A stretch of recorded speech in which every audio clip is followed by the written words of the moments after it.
Pakistan army के chief जो कि मुनीर है और आसिम मुनीर और चाइना के वांग ये एक मीटअप कर रहे हैं। और उस मीटअप का उद्देश्य क्या है? तो नमस्कार दोस्तों, स्वागत है आपका हमारे चैनल परिचय में आईएएस पे।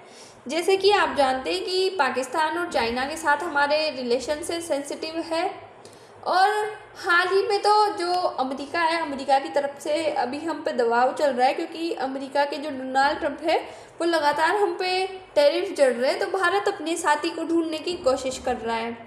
भारत को अभी तक उसका साथी मिला नहीं कि उसका साथ कौन देगा इसमें।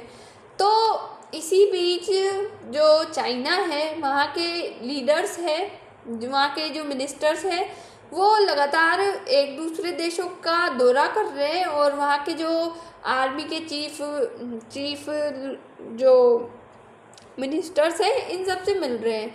तो ऐसे ही हाल ही में एक घटना आई, न्यूज़ आई, तो उसके अकॉर्डिंग बताया गया कि हाल ही में जो आसिम मुनीर है वो वांग से मिलते हैं।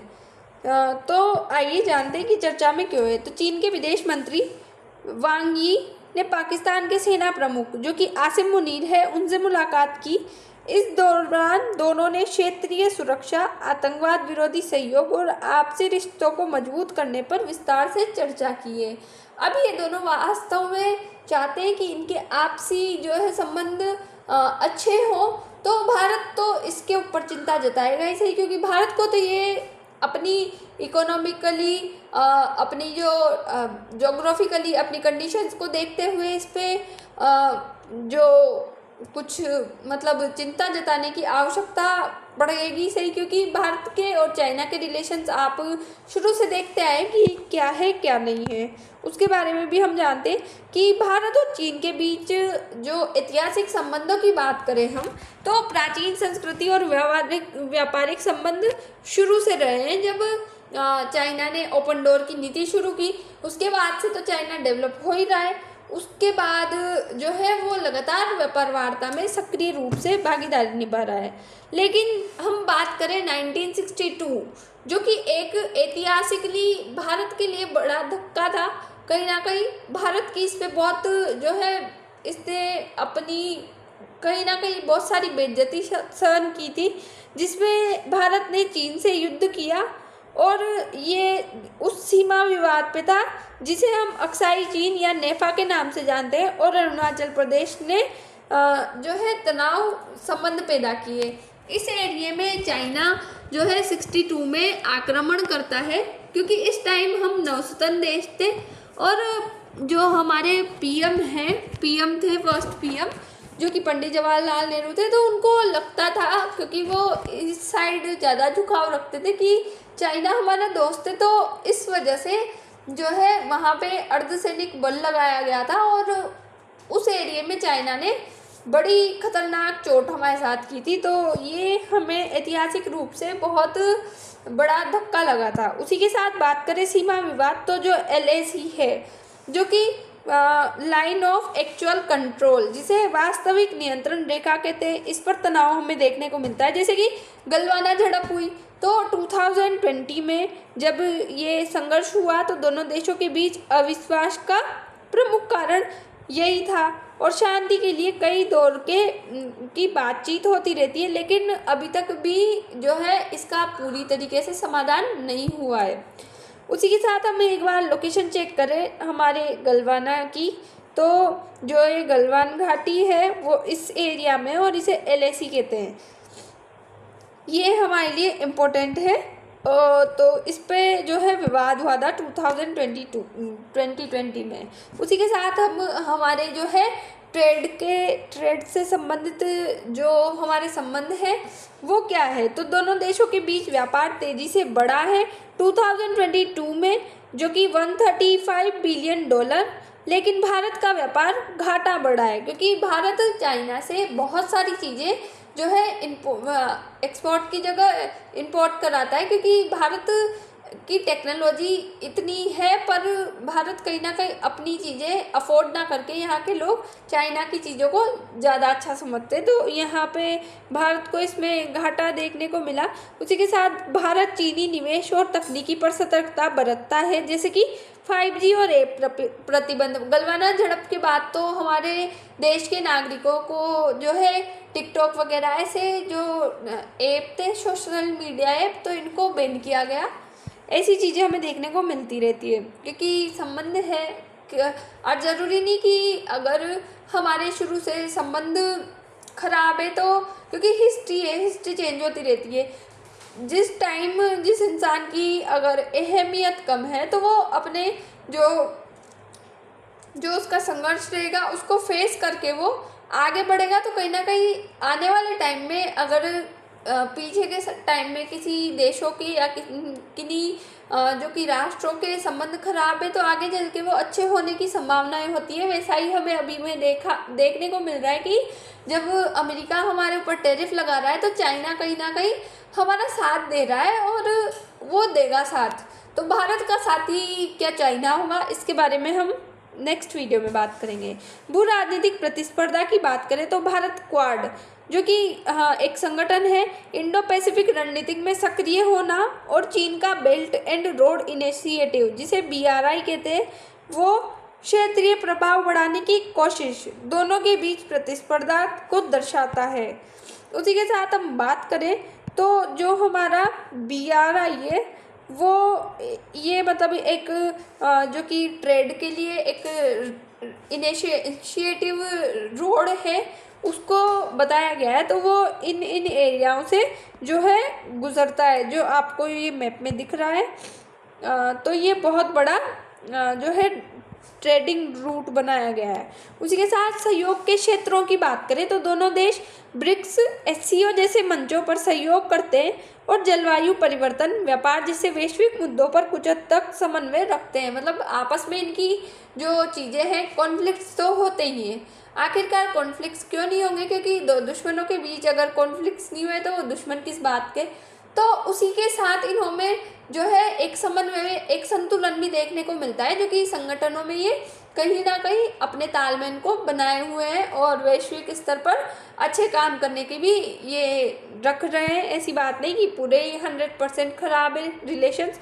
अब ब्रिक्स की बात करें तो ब्रिक्स में जो है 5 कंट्रीज़ है, वो मेन कंट्रीज़ है जिन्होंने इसकी जो है नींव रखी थी। ये इसके शुरू के मेंबर्स हैं, जिनमें ब्राज़ील, रशिया, इंडिया, चाइना और साउथ अफ्रीका है। तो चाइना और इंडिया जो है दोनों के दोनों स्थायी सदस्य है और शुरू के सदस्य है, तो इसमें हमें सहयोग देखने को मिलता है। SCO की बात करें जो कि शंघाई कोऑपरेशन ऑर्गेनाइजेशन है, इसमें भी China, India, Kazakhstan, Kyrgyzstan, Pakistan, Russia और तजाकिस्तान, उज़्बेकिस्तान ये इंक्लूड है। उसी के साथ अभी वर्तमान स्थिति की बात करें, चाइना और भारत के संबंध में तनाव है, पर दोनों देश सैन्य और कूटनीतिक स्तर पर बातचीत के जरिए स्थिरता बनाए रखने की कोशिश करते हैं, लेकिन अविश्वास और रणनीतिक प्रतिस्पर्धा बनी रहती है। उसी के साथ हम बात करेंगे कि भारत के लिए क्यों चिंता का विषय है कि चाइना और पाकिस्तान के जो विदेश मंत्री हैं वो मीटिंग कर रहे हैं, तो भारत क्यों चिंतित है। यह बैठक चीन पाकिस्तान राजनीतिक साझेदारी का हिस्सा है, जो 1963 के सीमा समझौते से मजबूत हुई। हाल के वर्षों में CPEC परियोजनाओं के कारण सुरक्षा चिंताएं बढ़ी है, जैसे कि बलूचिस्तान में हमले। उसी के साथ वांग यी की यात्रा थी जो कि SCO की थी, शंघाई कोऑपरेशन ऑर्गेनाइजेशन शिखर सम्मेलन से जुड़ी हो सकती है। ये वार्ता इससे संबंधित भी हो सकती है, जहाँ क्षेत्रीय मुद्दों पर चर्चा होती है। भारत के लिए ये चिंताजनक है क्योंकि ये POK जो कि हमारा पाक अधिकृत कश्मीर है उसमें चीनी निवेश को बढ़ावा दे सकता है। अब हम जहाँ बात कर रहे हैं कि CPEC, तो CPEC एक परियोजना है जिसमें पाकिस्तान का जो बलूचिस्तान है वहाँ से लेके जो चाइना की एक कंट्री है वहाँ तक एक रूट बनाया गया है। ये कॉरिडोर योजना है, इसमें ट्रेड के लिए बनाई गई है। उसी के साथ 1947 में बंटवारे के बाद से दोनों देशों के बीच तनाव रहा, मुख्य रूप से कश्मीर मुद्दे को लेकर। 1947 यहाँ पाकिस्तान की बात हो रही है कि हमने 47-48 में, 65 में और 71 और 99 कारगिल में युद्ध किए हैं। उसी के साथ हमने हाल ही में बात करें 2019 में हमने पुलवामा हमला झेला। उसी के साथ 2025 में हमने पहलगाम टेरर अटैक से समझौता किया और उसी के थ्रू हमने जो है ऑपरेशन सिंदूर चलाया था। तो ये सब झड़पें हमें पाकिस्तान के साथ ज़्यादा विवाद देखने को मिल रहा है, क्योंकि पाकिस्तान में आतंकवादी संगठन ज़्यादा है। पाकिस्तान एक तो पहली बात तो 3 इसके क्षेत्र हैं, पंजाब, बलूचिस्तान, 3-4 क्षेत्र हैं। तो इनमें क्या है, बलूचिस्तान भी अलग होने की करता है और यहाँ की जो है सेना प्रमुख के पास कमान जाती रहती है। कोई जो कि पीएम, यहाँ का प्रेसिडेंट वगैरह जो भी रहता है, पूरा अपना कार्यकाल कर ही नहीं पाता। राजनीति में इनकी जो है खोट है कहीं ना कहीं कि जब इनकी टाइमलाइन पूरी होने लगेगी, पूरे 5 साल होने लगेंगे, उसके पहले सेना के पास चल जाता है यहाँ का शासन। तो कहीं ना कहीं ये सब कारण है कि पाकिस्तान के साथ हमारे विवाद ज़्यादा है, क्योंकि पाकिस्तान आतंकवाद को बढ़ावा दे रहा है और इसकी समीक्षा हमने पहलगाम टेरर अटैक के थ्रू की भी थी।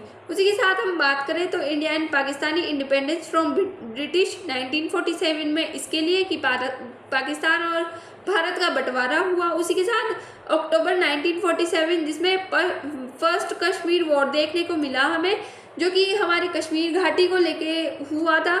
उसी के साथ फिर बात करें हम अगस्त 1965 की, तो सेकंड कश्मीर वॉर हुआ था इसमें, जिसमें हमने पहले जो कि हमारा चाइना है उसके साथ 62 वो किया। 65 को हम थोड़े कमज़ोर थे, पर हमने क्योंकि हम हारे हुए लोग थे चाइना से, तो फिर भी हमने पाकिस्तान को हरा दिया था 65 में, क्योंकि यहाँ पे हमारे जो गुजरात का कच्छ का रण है वहाँ तक सीमा में जो है ये पाकिस्तानी लोग घुस आए थे।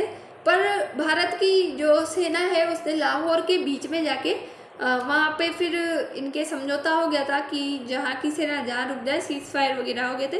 उसी के साथ 71 की बात करें तो जो हमारा ईस्ट वेस्ट पाकिस्तान था, तो बांग्लादेश का जन्म और ईस्ट पाकिस्तान का जो है उसका समझौता हुआ था। उसी के साथ में 1974, तो इसकी बात करें तो ये पोखरण में जो न्यूक्लियर टेस्ट हुआ था, तो स्माइलिंग बुद्धा ये भी एक मतलब ऐतिहासिक संबंध है, क्योंकि इसके बाद भी एक हमें देखने को मिला था कुछ, आई थिंक मिस हो रहा है। तो उसी के बाद 1989 जो कि कश्मीर इंसर्जेंसी ये शुरू हुआ था। उसी के साथ 1998 में बात करें तो पोखरण सेकंड न्यूक्लियर टेस्ट हमने किया था। तो पाकिस्तान ने भी चंगाई की पहाड़ियाँ हैं उनमें जो है चंगाई की पहाड़ियों में न्यूक्लियर टेस्ट किया था, क्योंकि जब भारत ने न्यूक्लियर टेस्ट किया, भारत ने अपनी सैन्य क्षमता बढ़ाई है, पाकिस्तान ने भी बढ़ाई है। इसका सपोर्ट या तो चाइना ने किया है या अमेरिका ने किया है, ये चीज़ हम देखते आ रहे हैं। फिर 1999 में हम देखते हैं कि कारगिल वॉर हुआ था, जो कि एक ऐतिहासिक तथ्य था, इसके बारे में भी हम डिटेल से बात कर सकते हैं। उसी के साथ 2001 जिसमें हुआ था पार्लियामेंट अटैक, और फरवरी 2007 की बात करें तो समझौता एक्सप्रेस ये हुआ। उसी के साथ 2008 में मुंबई अटैक हुआ था, जो कि 26/11 था, जिसमें 10 आतंकवादियों ने मिलकर मुंबई में बहुत बड़ा घातक हमला किया था। उसी के साथ 19 की बात करें तो पुलवामा अटैक, और वर्तमान में 2025 में जो कि पहलगाम अटैक, इसके बारे में कौन नहीं जानता। उसी के साथ कश्मीर विवाद, जो कि पाकिस्तान को लेकर बहुत महत्वपूर्ण है। जम्मू कश्मीर दोनों देशों के बीच मुख्य विवाद का केंद्र है, क्योंकि जम्मू कश्मीर खूबसूरती का केंद्र है और यहाँ की जो जोग्राफिकली कंडीशंस है बहुत अच्छी है। यहाँ पे केसर की खेती होती है, मतलब ये इनकमली भी बहुत, जो कि इकोनॉमिकली भी बहुत इम्पोर्टेंट है। भारत इसे अपनी अभिन्न हिस्सा मानता है भारत दावा करता है कि कश्मीर हमारा ही है, जबकि पाकिस्तान दावा करता है कि यहाँ पाकिस्तान जो मुस्लिम्स है वो ज़्यादा है, तो ये पाकिस्तान का हिस्सा होगा। जबकि ऐसा नहीं है कि पाकिस्तान भारत का बंटवारा हुआ तो उसमें से था कि पाकिस्तान वाले मुस्लिम उधर जाएंगे। भारत में भी मुस्लिम रहते हैं, भारत विविधता का केंद्र है, यहाँ पे सभी धर्मों के लोग रहते हैं। उसी के साथ पाकिस्तान इसे विवादित क्षेत्र कहता है। 2019 में भारत द्वारा अनुच्छेद 370 हटाने से तनाव और बढ़ गया है। तो हम 370 की बात करें तो ये क्या है? 370 ये एक स्वावलंबन है जो कि जम्मू कश्मीर को अपना संवैधानिक और एक अलग झंडा रखने का अधिकार देता है। सीमित शक्तियां जो है अलग अलग उसके इंडेक्स में देखें तो संसद को जम्मू कश्मीर में कानून बनाने का अधिकार केवल रक्षा, विदेशी मामले और संचार जैसे विषयों पर था। उसी के साथ आर्टिकल 317 जो कि बहुत टाइम तक इसे भारत ने झेला है। यहाँ पे ना तो किसी को जो है जॉब करने का अधिकार था, ना यहाँ पे कोई लोग प्लॉट ले सकते हैं, ना यहाँ के लोगों से शादी कर सकते हैं, ऐसे के रूल रेगुलेशंस थे। तो ये भारत के संविधान में एक परिकल्पना थी। उसी के साथ अनुच्छेद 35A का भी इसमें हमें सक्रिय रूप से भागीदारी देखने को मिलती है, क्योंकि 1954 में इलेक्टेड एलोकेशन जो कि 35A में जम्मू कश्मीर के स्थायी आवासों का विशेष अधिकार दिया गया था, जैसे कि राज्य में क्रय विक्रय, ये सब चीज़ें जो है रूल रेगुलेशंस थे संविधान के थ्रू कश्मीर वालों को दिए गए थे। तो वो तो एक भारत का, जैसे हमारे रजवाड़े थे उन्होंने स्वायत्तता मांगी थी, वैसे की स्वायत्तता इन्हें दी गई थी, जबकि रजवाड़ों के साथ तो ऐसा किया ही नहीं गया था। तो इससे देश भर में आक्रोश व्याप्ता, तो वो इसे ख़त्म करके किया गया है, पूरा किया जा चुका है। उसी के साथ जो हम धारा 35A की बात करें तो इस अनुच्छेद को लागू करने के लिए तत्कालीन सरकार ने धारा 370 के अंतर्गत प्राप्त शक्तियों का इस्तेमाल किया था। इतिहास की माने तो इसे राष्ट्रपति डॉक्टर राजेंद्र प्रसाद ने 14 मई 1954 को लागू किया था। इस आदेश के राष्ट्रपति द्वारा पारित किया जाने के बाद भारत के संविधान में इसे जोड़ दिया गया। अनुच्छेद 35A धारा 370 का हिस्सा है। इस धारा के तहत जम्मू कश्मीर के अलावा भारत के किसी भी राज्य का नागरिक जम्मू कश्मीर में कोई संपत्ति नहीं खरीद सकता। जैसे एसटी ट्राइब्स के साथ होता है कि एसटी की जो ज़मीन होती है उसको कोई अदर जो ओबीसी जनरल वगैरह ये नहीं खरीद सकते, एसटी की एसटी खरीदेगा, वैसा ये प्रावधान था। उसी के साथ इसके साथ वहाँ का नागरिक भी नहीं बन सकता। 370 का संशोधन होने के बाद क्या बदला? तो जम्मू कश्मीर का विशेष अधिकार समाप्त कर दिया गया और उसे भारत के अन्य राज्यों के समान बना दिया गया। राज्य को 2 केंद्रों में विभाजित कर दिया गया जो कि जम्मू कश्मीर और जम्मू कश्मीर था। उसी के साथ संसद का क्या अधिकार है?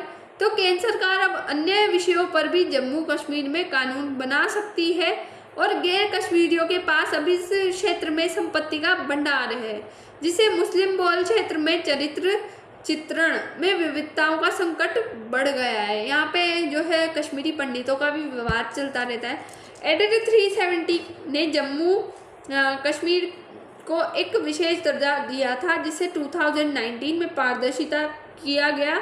इसके बाद जम्मू कश्मीर का विशेष अधिकार समाप्त कर दिया गया और राज्य के 2 केंद्रों का उपयोग बंद कर दिया गया, क्योंकि जब आप भारत के जो अंग हो तो भारत का एक ही संविधान है, आप अलग संविधान क्यों रख रहे हो, अलग झंडा क्यों रख रहे हो, ये सब चीज़ें विवाद का मुद्दा थी, तो फिलहाल ख़त्म कर दी गई है।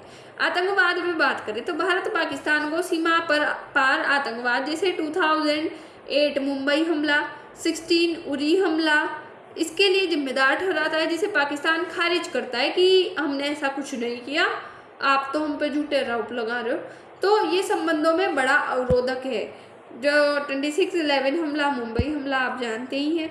आर्थिक और कूटनीतिक संबंध दोनों देशों के बीच व्यापार न्यूनतम है। 2019 के बाद से राजनयिक संबंध सीमित है और उच्च स्तरीय वार्ता लगभग रुकी हुई है।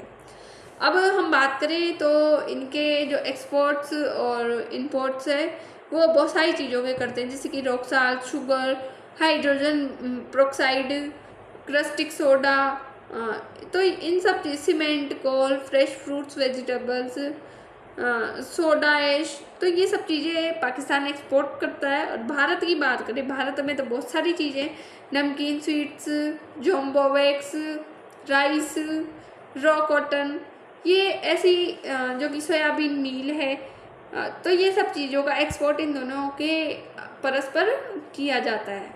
वैश्विक मंच की बात करें तो ये दोनों जो कि शार्क जैसे मंचों पर सहयोग करते हैं, लेकिन भारत की बढ़ती वैश्विक भूमिका और पाकिस्तान का चीन के साथ गहरा संबंध CPEC रणनीतिक प्रतिस्पर्धा को बढ़ाता है। भारत को डर लगता है क्योंकि भारत के साथ अभी कोई है भी नहीं, शुरू से नहीं रहा। शार्क की बात करें तो south Asian association for regional cooperation है, जिसमें अफगानिस्तान, बांग्लादेश, भूटान, इंडिया, मालदीव्स और नेपाल, पाकिस्तान, श्रीलंका शामिल है।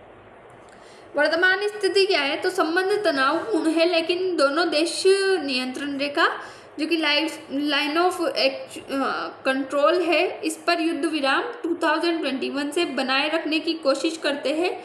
शांति वार्ता की संभावना कम है क्योंकि विश्वास की कमी बनी हुई है।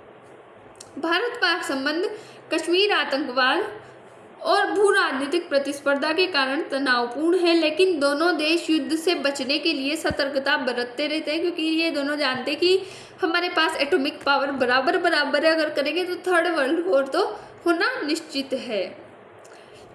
तो ये हमारी जो है, हम मैप से भी समझ लें, ये LOC है, जॉर्जिया, कारगिल, ये दर्रे हैं, इनको भी हमें पढ़ना पड़ेगा ज्योग्राफी में। ये गिलगित है, ये भी इम्पोर्टेंट है। उसी के साथ हम बात करें तो ये शासकम वैली, ये सब विवादित जो है एरियाज है। सियाचिन ग्लेशियर, यहाँ पे हमारे जो सोल्जर्स है -42 डिग्री में भी लड़ते हैं, तो ये हमारे लिए कहीं ना कहीं प्राउड की बात है। ये नुब्रा वैली, ये भी बहुत जो है चर्चा में रहती है। अक्साई चीन वाला एरिया है, ये हमारे जो इम्पोर्टेंट एरियाज़ है, उनमें इम्पोर्टेंट एरियाज़ की वजह से हमारे जो दो एशिया का सबसे बड़ा देश, एक तो कि चाइना, उसके साथ, और पाकिस्तान जो आतंकवाद का सबसे बड़ा देश है, उनके साथ संबंध बहुत ही बुरे हैं। हालांकि करते हैं, अच्छे भी हैं, पर बुरे ज़्यादा देखने को मिलते हैं। चीन प्रांतीय आर्थिक गलियारा जो कि CPEC है, तो ये क्या है? CPEC चीन के उत्तर पश्चिम झिंजियांग, उइगुर स्वामिनी क्षेत्र और पाकिस्तान के पश्चिमी प्रांत जो कि बलूचिस्तान है, इनमें ग्वादर बंदरगाह को जोड़ने वाली ढांचा कोशिका 3000 किलोमीटर लंबा मार्ग है।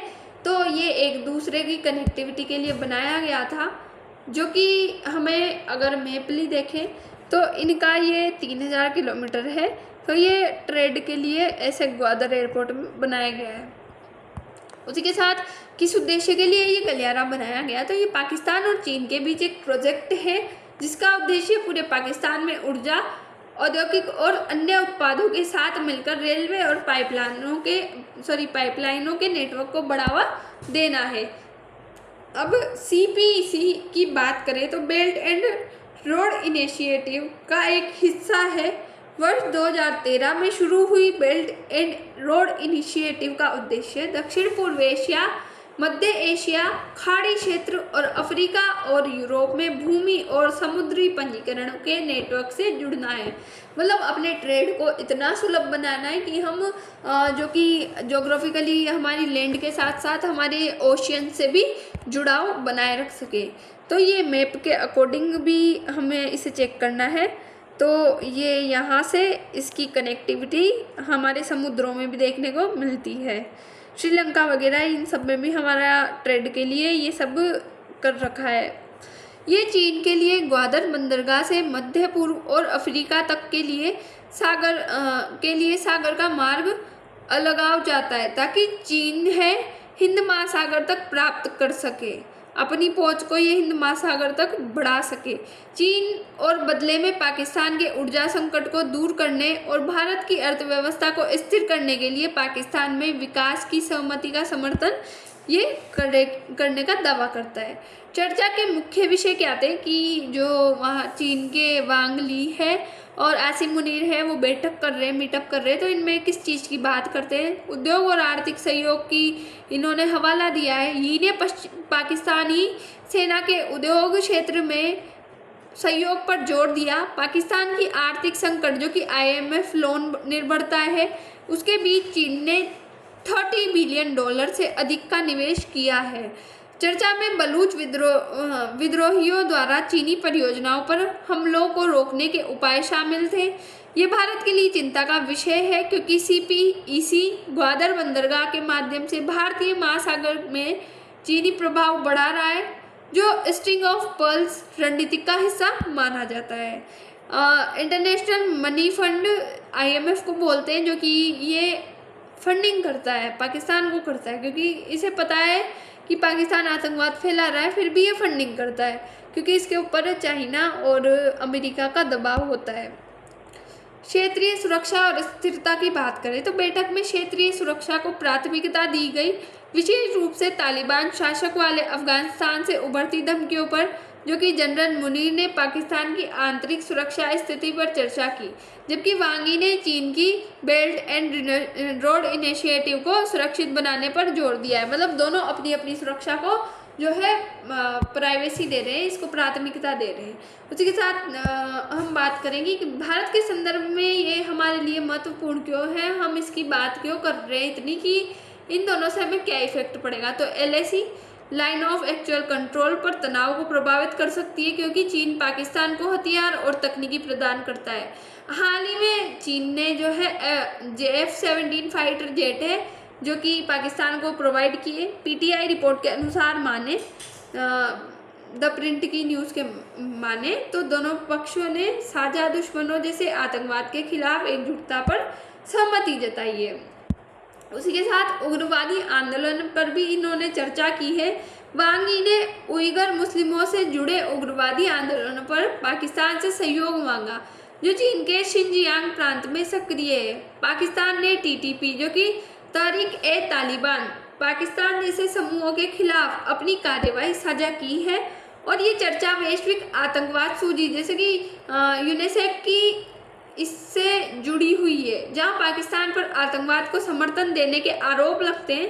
भारत के लिए महत्वपूर्ण हो जाता है क्योंकि पाकिस्तान आधारित समूह जैसे लश्कर-ए-तोयब भारत को निशाना बनाते हैं और चीन का समर्थन पाकिस्तान को मजबूत करता है।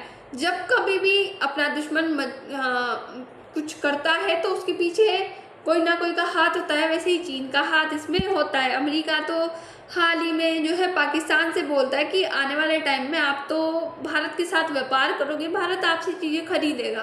तो इन सबको जो है देखना पड़ेगा अपन को, क्योंकि अपन जुड़े हुए हैं पाकिस्तान से, चाइना से, अमेरिका से। अमेरिका हमारे ऊपर टैरिफ लगा रहा है तो हम कहीं ना कहीं अलग थलग पड़ जाते हैं। सांप्रदायिक और सामाजिक स्थिरता की भी इसमें बात की गई, जिसमें जोर दिया गया कि पाकिस्तान की आंतरिक अस्थिरता से जुड़ा है। वांग यी ने चीन के समाजवादी मॉडल को साझा किया है, जबकि पाकिस्तान ने ISKP जो कि इस्लामिक स्टेट खोरासान प्रांत जैसे खतरों पर बात की है। उसी के साथ भारत के दृष्टिकोण की बात करें तो ये पाकिस्तान में हिंदू अल्पसंख्यकों की स्थिति को प्रभावित कर सकता है और चीन की भूमिका विवादास्पद है क्योंकि वह पाकिस्तान को अक्सर भाईचारे के नाम पर समर्थन देता है। ये भाईचारा करके आतंकवाद को समर्थन देते हैं। उसी के साथ बात करें कि बैठक के परिणाम और वैश्विक प्रभाव क्या हो सकते हैं, तो बैठक सकारात्मक रही, जहां दोनों पक्षों ने आयरन ब्रदर्स जो कि लो भाईचारे की पुष्टि की है। दोनों ने अपने आप को डिफाइन किया है कि वी आर आयरन ब्रदर्स। परिणाम स्वरूप CPEC सुरक्षा बढ़ेगी, लेकिन ये भारत चीन सीमा विवाद को जटिल बना सकती है। वैश्विक रूप से ये US चीन प्रतिस्पर्धा में पाकिस्तान को चीन के पाले में धकेलता है। और रिपोर्ट्स की माने तो कोई अनौपचारिक समझौता नहीं हुआ, लेकिन औपचारिक समझौता नहीं हुआ, लेकिन अनौपचारिक प्रतिबद्धताएं बनी है। इसी के साथ निष्कर्ष पे आते हैं कि बैठक चीन पाक संबंधों को मजबूत करती है। भारत को सतर्क रहना चाहिए, क्षेत्रीय असंतुलन इससे प्रभावित होगा। कुल मिलाकर ये बैठक सामरिक महत्व की है जो एशिया की भू राजनीति को आकार दे रही है। अब इन सब को देखते हुए हमें समझना पड़ेगा कि आखिरकार ऐसा क्यों हो रहा है कि कभी चाइना बोलता है कि हम भारत के साथ हैं, कभी ऐसा होता है। तो यहाँ पे क्या है, सब अपने ईगो सेटिस्फेक्शन पे खेल रहे हैं। जिधर से किसी को नुकसान होगा तो वो भारत के साथ आ जाएगा, और भारत का मिसयूज़ बहुत ज़्यादा करते हैं अदर कंट्रीज़। तो इसी के साथ फ़िलहाल हम हमारी चर्चा को यहीं समाप्त करते हैं। उम्मीद है आपको समझ आया होगा टॉपिक। इसी के साथ मिलते हैं नेक्स्ट वीडियो में, एंड थैंक्स फॉर वॉच।